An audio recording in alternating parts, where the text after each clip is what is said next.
एक सूत्री कार्यक्रम पे विपक्ष लगा हुआ था, किसी तरह से इस जेपीसी को भंग कर किया जाए या इसके काम को बाधित किया जाए और ये अपना जो प्रस्ताव बनाकर केंद्र सरकार को न दे पाए। तो मैंने कहा ना, प्रधानमंत्री मोदी ने इनके दांत भी तोड़े हैं और इनके नाखून भी उखाड़े हैं, इनको इनको नकदंडहीन कर दिया है। अब मैंने कहा, जिस तरह से आज जेपीसी की बाधा पार की है, वो अपने आप में बता रहा है कि सरकार के तेवर क्या, कि इनके 44 के 44 संशोधन रद्द कर दिए। तो अब प्रधानमंत्री बिल्कुल रौद्र रूप में आए हैं, क्योंकि आज जो कुछ भी घटनाक्रम है प्रधानमंत्री मोदी के ही इशारे पर है। सर इंटरेस्टिंग, तो आज एक बहुत, आप देख रहे होंगे कुछ पिछले दिनों गुंडागर्दी पर आए थे जेपीसी में, माननीय जो थे, ज्वाइंट पार्लियामेंट कमेटी बना इसलिए कि वक्फ बोर्ड संसद से पास होगा तो फिर जेपीसी की डिमांड करेंगे। सरकार ने जेपीसी पहले कर दिया, तो जेपीसी गुंडागर्दी का अड्डा बन गया।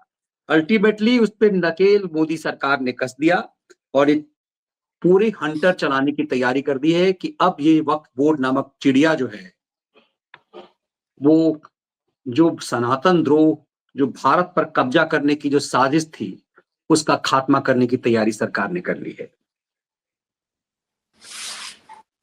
मनीष जी, आज जेपीसी में जो वक्फ संशोधन विधेयक है वो पास हो गया, और वो किस तरह से पास हुआ है पिछले 2-3 महीनों के अंदर दर्शकों ने देखा होगा, खबरें आती रही कि लगातार किस तरह से नंगई करता रहा विपक्ष। उसने कहीं बहस तो की ही नहीं, उसके ऊपर कोई तर्क तो दिए ही नहीं।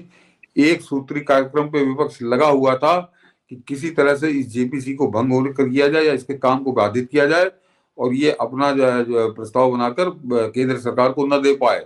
लेकिन आज जिस शैली में जेपीसी ने प्रधानमंत्री मोदी को आश्वस्त किया है, तो उसके बाद ये तय हो चुका है कि अब इसका मतलब प्रधानमंत्री मोदी ये मन बना चुके हैं कि जो वक्फ के डकैत हैं इनके ऊपर हंटर अब चलेगा, और कानून का हंटर बहुत बेरहमी के साथ चलेगा। क्योंकि उसके जो खबरें लीक हुई हैं, जो पता चल रहा है कि क्या क्या क्या प्रावधान उसमें जोड़े गए हैं। और सबसे खास बात है कि विपक्ष के जो 44 संशोधन उन्होंने दिए थे, वो 44 के 44 संशोधन रद्द कर दिए गए, और जो जोड़े गए हैं उनमें से जो संशोधन सामने आए हैं वो बता रहे हैं कि ये वक्फ कानून जो है, जो अब तक डकैती खुलेआम हो रही थी, वो सारी की सारी गायब हो जाएगी। मनीष जी, जरा उसकी खबर दिखा दीजिए दर्शकों को कि बिल्कुल एकदम ऐसा कानून आ रहा है कि इनका सारा कारोबार खत्म, और जो इन्होंने लूट कर रखी है वो लूट भी गायब हो जाएगी। ये सबसे खास बात है कि ऐसा नहीं कि पिछली लूट इनकी बची रहेगी या वो बच जाएगी, उस लूट को भी खत्म किया जाएगा। और सबसे बड़ा हंटर ये कि ये बात योगी पहले कह चुके हैं कि 1-1 इंच जमीन छूना जाएगा इन, और पहले डकैत नाम तो सबसे पहले जो है योगी आदित्यनाथ ही दे चुके हुए हैं। नहीं, योगी कह नहीं चुके, योगी तो प्रबंध कर चुके कि इनका काम खत्म, इनका कोई जरूरत नहीं है इनकी, वो तो यहाँ कानून बना चुके। वो योगी बाबा तो रास्ता दिखाई चुके कि विरोध के नाम पर विपक्ष की नंगाई के बावजूद संसद की जेपीसी में आज तेजाबी तेवरों के साथ पास हुआ वक्फ संशोधन विधेयक इस बात का संदेश दे रहा है कि वक्फ डकैतों के खुले समर्थन एवं पक्ष में विपक्ष की नंगाई बहुत हो चुकी। प्रधानमंत्री मोदी अब हिंदुओं और सरकार की जमीन मकान खुलेआम लूटने के वाले वक्फ डकैतों पर कानून का हंटर बहुत बेरहमी से बरसाने की ठोस तैयारी कर चुके हैं। और यह है कि वक्फ कानून में संशोधन के सभी 14 प्रस्ताव पास, विपक्ष के सभी 44 सुझाव संसदीय समिति से खारिज। तो ये तो कहीं पे किसी प्रकार का कोई समझौता मोदी सरकार ने नहीं किया है और बिल्कुल अपने हिसाब से ला रही है। संयुक्त संसदीय समिति के ने वक्फ अधिनियम में संशोधनों पर विपक्षी सांसदों के सभी प्रस्ताव खारिज कर दिए। इनके सारे प्रस्ताव इनके खारिज कर दिए, 44 प्रस्ताव इन्होंने दिए थे। और इसके साथ ही जेपीसी ने सोमवार दोपहर वक्फ संशोधन विधेयक को 14 बदलावों के साथ मंजूरी दे दी। यह विधेयक पिछले साल अगस्त में सदन में पेश किया गया था। समिति ने सत्तारूढ़ भारतीय जनता पार्टी के जगदम्बिका पाल के नेतृत्व में विपक्षी सांसदों से 44 संशोधनों के प्रस्ताव रखा था, लेकिन सभी के सभी अस्वीकार कर दिया गया, सभी के सभी को अस्वीकार कर दिया गया। ये मनीष जी बैठके खत्म, जो हाँ बैठके अब खत्म हो गए, कोई बैठक नहीं होगी अब। ये 29 तारीख को संभवतः इस पे वोटिंग होगी फाइनल, और उसमें क्योंकि बहुमत है एनडीए का, तो उसमें कोई समस्या नहीं आएगी। 31 और उसके बाद जनवरी तक जमा की जाएगी। समिति मूल रूप से 29 नवंबर तक रिपोर्ट के लिए कहा गया था, लेकिन इस समय सीमा की बजट सत्र के अंतिम दिन 13 फरवरी तक के लिए बढ़ा दिया गया है। और ये किस तरह से गुंडाई पर उतरने लगा कि गुंडाई करके ये मैसेज दे देंगे अपने जिहादियों को। और इसमें सबसे ज्यादा उन्माद तो ममता बनर्जी वाला जो है कूद रहा था, और असउद्दीन ओवैसी तो लग रहा था कि पता नहीं क्या कर डालेगा। तो सरकार ने सीधे कह दिया कि हम तुम्हारा एक भी संशोधन नहीं मानेंगे। अभी आधिकारिक रूप से तो ये सामने नहीं आया है, लेकिन जो जो खबरें लीक हो रही हैं वो एक इस वक्त संशोधन विधेयक वक्फ बोर्डों के प्रशासन के तरीके में कई बदलावों का प्रस्ताव करता है, जिसमें गैर मुस्लिम और कम से कम 2 महिला सदस्यों को नामित करना शामिल है। यानी अब वक्फ बोर्ड में एक गैर मुस्लिम भी होगा और 2 महिला भी सदस्य हुआ करेंगे, जो ये नहीं रखते थे। इसके अलावा केंद्रीय वक्फ परिषद में यदि संशोधन पारित हो जाते हैं, 1 केंद्रीय मंत्री और 3 सांसद, साथ ही 2 पूर्व न्यायाधीश, 4 राष्ट्रीय ख्याति वाले लोग और वरिष्ठ सरकारी अधिकारी शामिल होने चाहिए, जिनमें से नहीं किसी का मतलब भी इसमें कोई सब ये जिहादी होंगे जज वज, इसके कोई मतलब नहीं है, सिर्फ उनका जज होना आगे स्पष्ट कर दिया गया कि जिनमें से किसी का भी इस्लाम धर्म से होना आवश्यक नहीं है। हाँ हाँ, ये इसके अलावा नए नियमों के तहत वक्फ परिषद भूमि पर दावा नहीं कर सकती। इनके दांत भी तोड़े हैं, इनके नाखून भी उखाड़े हैं प्रधानमंत्री मोदी ने इस वाले कानून के तहत। अन्य प्रस्तावित बदलावों में उन मुसलमानों से दान सीमित करना है जो कम से कम 5 साल से अपना धर्म मान रहे हैं। एनडीटीवी ने सूत्रों के हवाले से बताया कि इसका उद्देश्य मुस्लिम महिलाओं और बच्चों को सशक्त बनाना है, जिन्हें पुराने कानून के तहत कष्ट उठाना पड़ा।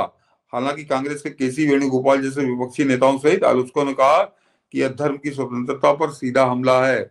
अब इसमें धर्म की स्वतंत्रता पे हमला कहां से हो गया? हिंदुओं की जमीन पे कब्जा किए ले रहे थे, सरकारी जमीन पे कब्जा किए ले रहे थे। तो मैंने कहा ना, प्रधानमंत्री मोदी ने इनके दांत भी तोड़े हैं और इनके नाखून भी उखाड़े हैं, इनको नकदंडविहीन कर दिया है। और ये सबसे खास बात है कि और लोग तो समझे ना समझे, वो जो हिंदूवादी लठैत यहाँ घूमते हैं हमारे देश में कि मोदी सेकुलर हो गया, मोदी फलाना हो गया, मोदी कुछ कर नहीं रहा, मोदी इनको पाल रहा है, उनके मुंह पर जोरदार थप्पड़ है। और मैं बार बार कह रहा हूं कि जरा जो जिस तेवर से, दर्शकों से बात और बता दूं कि हम लोग झूठा थंबनेल नहीं लगा सकते कि वक्फ संशोधन विधेयक पास। बहुत से लोगों ने आज ये काम किया है, अभी तो ये संसद में गया ही नहीं, तो पास कहां से हो गया? मगर ये जेपीसी का था, जेपीसी की बाधा पार हुई, जेपीसी में फाइनल हो गया और अब वो 2-3 दिन के अंदर सरकार को दे दिया जाएगा। उसके बाद ये संसद में जाएगा, तब ये पास होगा। तो अब वहां पर बहुमत है एनडीए का, तो कोई हम लोग सीरियस जर्नलिज्म हम लोगों ने जीवन भर किया है, और उसी के कहते हैं ना कि वही साख जो इस पेशे की है। इसीलिए कोई थंबनेल हमारा कभी ऐसा नहीं होता कि आप थंबनेल से जो है आमतौर पे वीडियो रीच के लिए लोग ये करें। हमारी जिम्मेदारी जो है हम उसे निभाते हैं, आपकी जिम्मेदारी आगे है कि यदि आप इस चीज को लेते हैं। इसीलिए देखिए, पंडित मिश्रा जी जो हैं, उन्होंने इसी से जुड़ा हुआ एक कमेंट्स किया है सुपर चैट में। प्रणाम मनीष जी, सतीश जी, मां सरस्वती आप दोनों पर कृपा बनाए रखें। फिर से बोलता हूं, हर रात आप दोनों को सुने बिना पूरा नहीं होता है सर्वोत्तम विश्लेषण हमारी जैसी भाषा में। बहुत आभार आप सबका।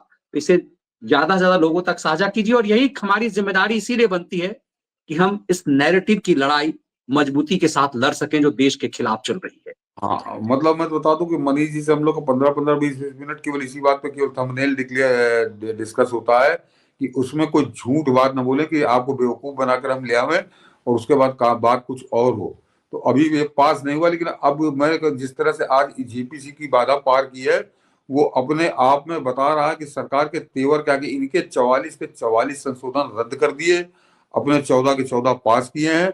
और दूसरे, आपको याद होगा कि मेरे ख्याल से अभी 25 तारीख को जो बैठक हुई थी, उसमें जेपीसी के 10 सांसदों को निलंबित किया था, जिसमें ओवैसी भी शामिल था। और अब ये संसद के अंदर आएगा तो संसद में एनडीए का बहुमत है, वहां पर ये पास हो जाएगा। लेकिन जिस तरह से जेपीसी से बाहर आया है, तो ये बता रहा है कि सरकार का मूड क्या है। और सबसे खास बात, सरकार का मूड खराब करने में इसी विपक्ष का श्रेय है, क्योंकि इसने एक भी बैठक कोई सकारात्मक माहौल में नहीं की, कोई वास्तव में गहन चिंतन की लेने की। यानी पूरे 18 गांव कब्जा किए ले रहा था वक्त। उत्तर प्रदेश में 78% जमीन अवैध रूप से कब्जा किए था, लेकिन ये उस पर आंख बंद करके पूरे तरह से खुला समर्थन कर रहे थे कि जैसा चल रहा है वैसा चलने दो। तो प्रधानमंत्री मोदी ने एक तरह से सहने की सीमा को एक सीमा पार कर दी कि जो भी है चलने दो। लेकिन जब इन्होंने सब कुछ सारी सीमाएं पार कर दी तो अब प्रधानमंत्री बिल्कुल रौद्र रूप में आए हैं, क्योंकि आज जो कुछ भी घटनाक्रम है प्रधानमंत्री मोदी के ही इशारे पर है और आने वाले समय में इनको और बुरा समय देखना पड़ेगा। और जो प्रावधान अभी जो लीक हुए वो अभी आपको पढ़ के हम लोगों ने सुनाए, तो उसी से समझ लीजिए बाकी के 14 जो हैं उससे इनकी सारी लूट और जो पुरानी लूट है वो सारी वसूल, ये निश्चित मानिए। और करोड़ों लोगों को इससे फायदा होगा जिनकी जमीन ये दबाए बैठे हैं, अवैध रूप से दबाए बैठे हैं। और कांग्रेस और विपक्ष ये सब मिलकर उन डकैतों के साथ है और उन करोड़ों लोगों के जले पर नमक डाल रहे हैं इनका समर्थन करके। बिल्कुल।